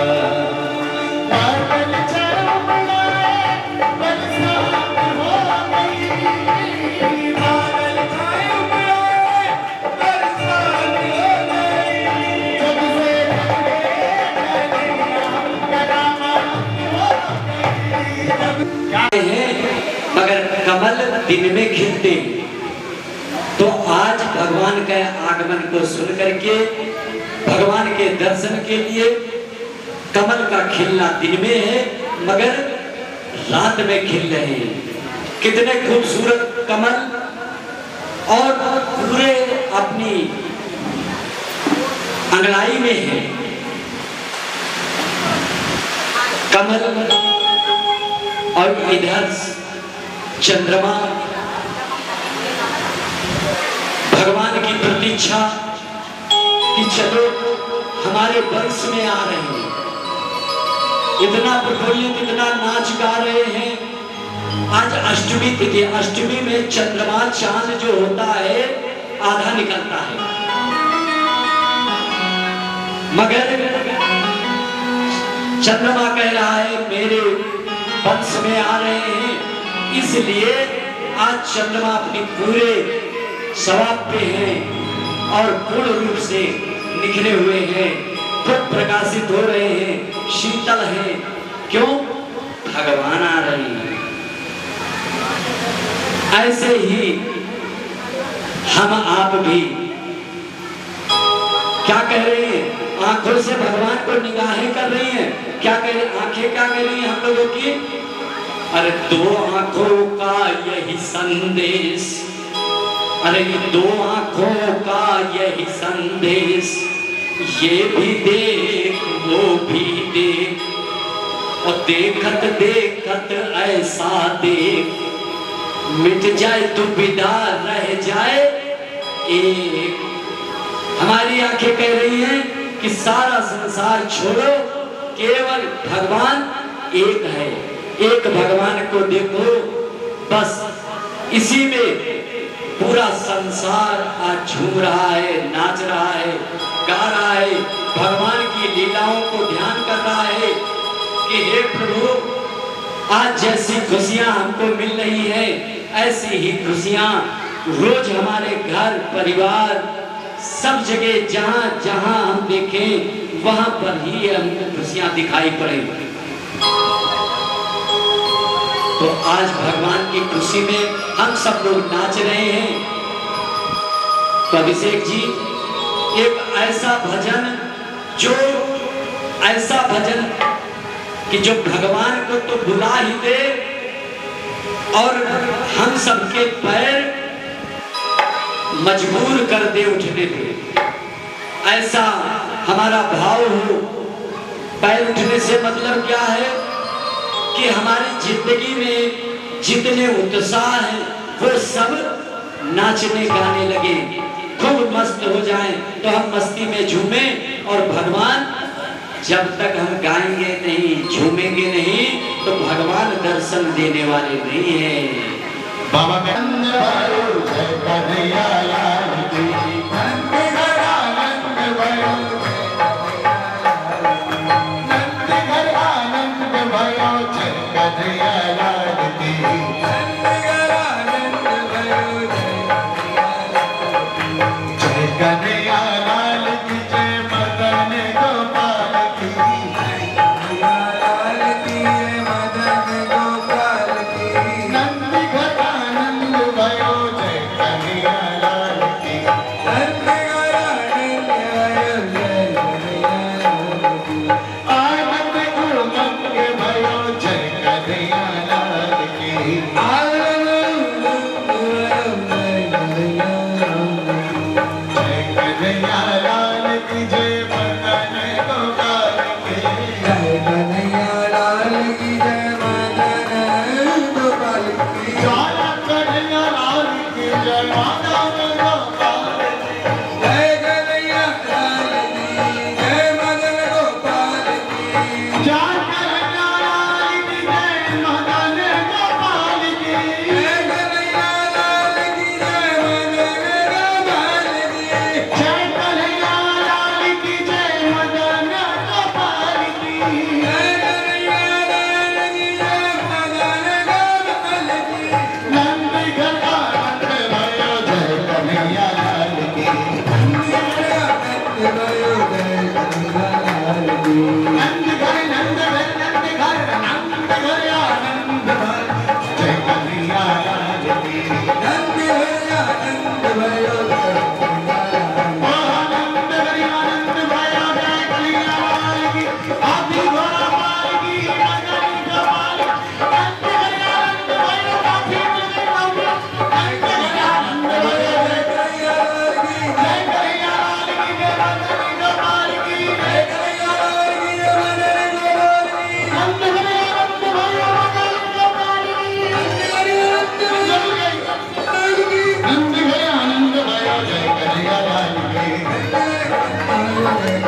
म्यूजिशियन के पास हमारा मोर्चा प्रैक्टिस खुली हुई, जिनको जो बधाई देनी हमारे पास आकर के देता है। बधाई बजे अंगना में, बधाई बजे अंगना में, बधाई बजे अंगना में, बधाई बजे अंगना में, यशोदा माँ के हुए नंदलाल, बधाई बजे अंगना में, यशोदा माँ के हुए नंदलाल, बधाई बजे अंगना में, यशोदा माँ के हुए नंदलाल, बधाई बजे अंगना में, यशोदा माँ के हुए नंदलाल, बधाई बजे अंगना में।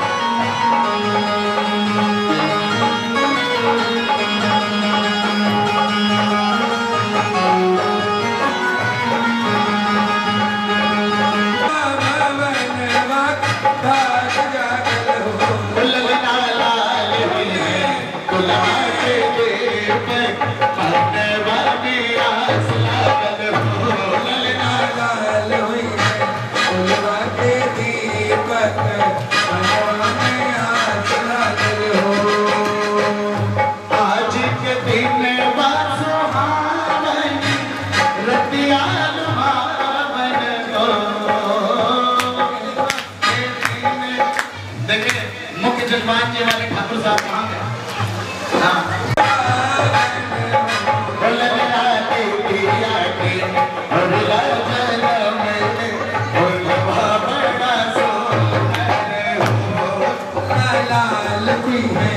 कुलवा के दीपक मनवा में आस लागल हो, कृष्ण कीजिए अपनो जन्म सफल कर लीजिए। आरती काल कृष्ण कीजिए अपनो जन्म सफल कर लीजिए। श्री यशोदा का परम दुलारा बाबा की अभियन का तारा, गोपियन के प्राणन से प्यारा, गोपियन के प्राणन से प्यारा, इन पर प्राणन भावन दीजिए। आरती काल कृष्ण कीजिए अपनो जन्म सफल कर दीजिए, अपनो जन्म सफल कर दीजिए। बलिदाऊ को छोटे भैया, बलिदाऊ को छोटे भैया, कनुआ कहीं कहीं बोले मैया, कनुआ कहीं कहीं बोले मैया, परम मुदित मन लेत बलैया, अपना अपना सरप इनको दीजिए। आरत वाल कृष्ण कीजिए अपनो सफल कर दीजिए। श्री राधा वर कृष्ण कन्हैया, श्री राधा वर कृष्ण कन्हैया, ब्रज जन को नवनीत खवैया, ब्रज जन को नवनीत खवैया, देखत ही मन लेते चुरैया, देखत ही मन लेते चुरैया, यहाँ छवि नैनन में भर दीजिए। आरती बाल कृष्ण कीजिए अपनो जन्म सफल कर लीजिए, अपनो जन्म सफल कर लीजिए। कल बोलन मधुर सुहावे, मधुर सुहावे, मधुर सुहावे, सखन संग खेलत सुख पावे, सुख पावे विरत दुख पावे सोई शक्ति जो इनको ध्यावे सोई शक्ति जो इनको ध्यावे अब इनको अपना कर दीजिए भारती बाल अपनो जन्म सफल कर दीजिए अपनो जन्म सफल कर दीजिए करुणावतारम करुणावतारम संसार सारम भुजगेन्द्रहारम सदा वसंतम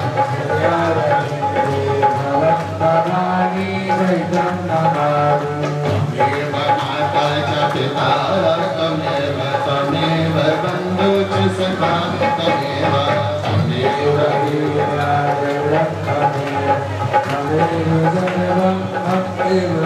हरे राम राम राम